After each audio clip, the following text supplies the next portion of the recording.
Number one, put God first.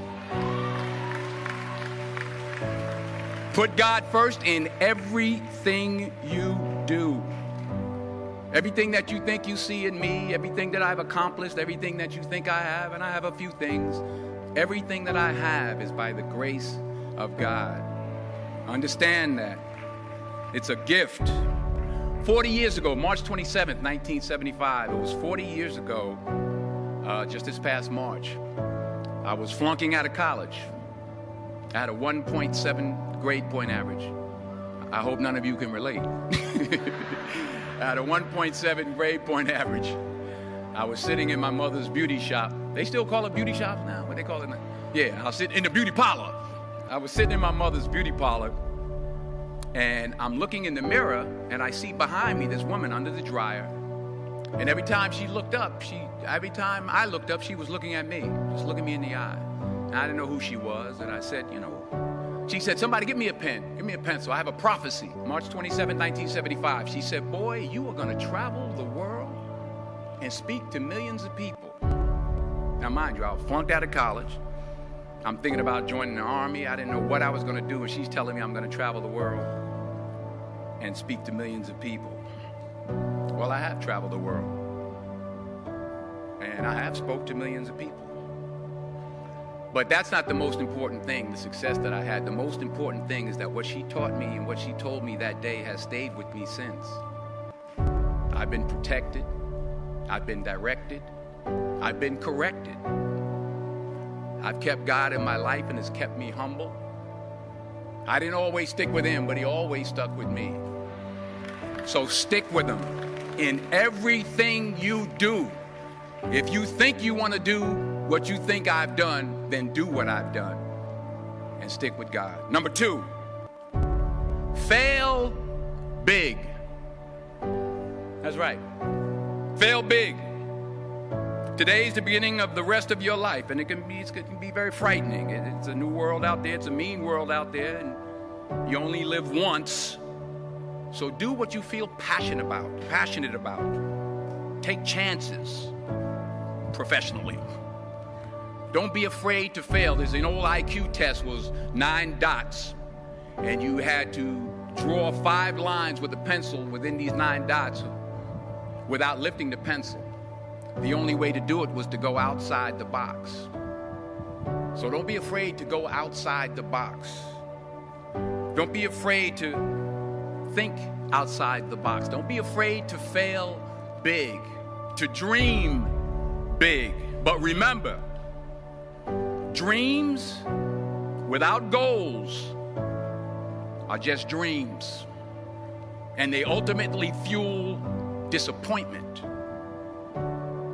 So have dreams, but have goals. Life goals, yearly goals, monthly goals, daily goals. I try to give myself a goal every day. Sometimes it's just to not curse somebody out. Simple goals, but have goals. And understand that to achieve these goals, you must apply discipline and consistency. In order to achieve your goals, you must apply discipline, which you have already done, and consistency every day, not just on Tuesday and miss a few days. You have to work at it every day. You have to plan every day. You've heard the saying, we don't plan to fail, we fail to plan.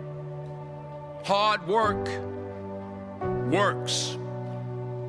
Working really hard is what successful people do. And in this text, tweet, twerk world that you've grown up in, remember, just because you're doing a lot more doesn't mean you're getting a lot more done. Remember that. Just because you're doing a lot more doesn't mean you're getting a lot more done. Don't confuse movement with progress. My mother told me, she said, yeah, because you can run in place all the time and never get anywhere. So continue to strive, continue to have goals, continue to progress. Number 3, you'll never see a U-Haul behind a hearse. I'll say it again.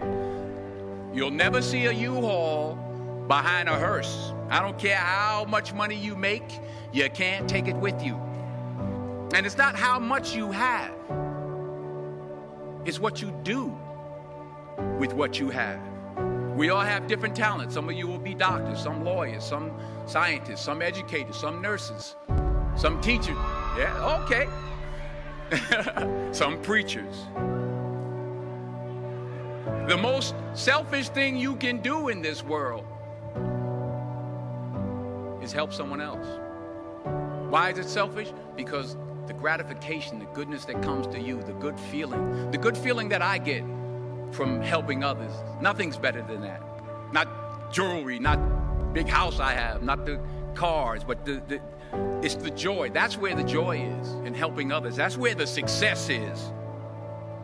Finally, I pray that you put your slippers way under the bed tonight, so that when you wake up in the morning, you have to get on your knees to reach them. And while you're down there, say thank you for grace. Thank you for mercy. Thank you for understanding. Thank you for wisdom. Thank you for parents. Thank you for love. Thank you for kindness. Thank you for humility. Thank you for peace. Thank you for prosperity. Say thank you in advance for what's already yours. That's how I live my life. That's why I am, one of the reasons why I am today. Say thank you in advance for what is already yours. True desire in the heart for anything good is God's proof to you, sent beforehand to indicate that it's yours already. I'll say it again. True desire in the heart, that itch that you have, whatever it is you want to do, that thing that you want to do to help others and to grow and to make money, that desire, that itch, that's God's proof to you, sent beforehand already to indicate that it's yours. And anything you want good, you can have. So claim it. Work hard to get it. When you get it, reach back. Pull someone else up. Each one, teach one.